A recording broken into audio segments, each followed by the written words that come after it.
Hi guys, in this video I'm going to show you how to change the TikTok playback speed on videos on TikTok. First of all, let's launch the TikTok app.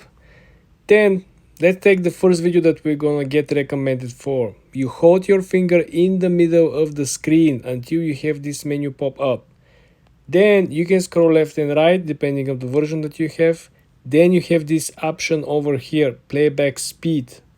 Now we can actually click on 0.5, so this will make the video much slower. As you can see, things are moving very slowly.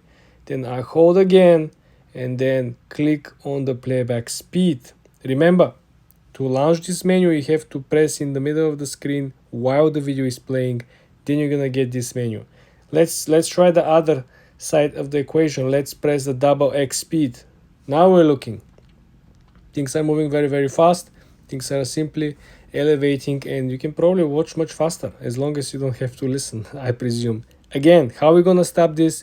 Put your finger in the middle of the screen and hold it until you see this actual menu pop out. Let's put it back to normal.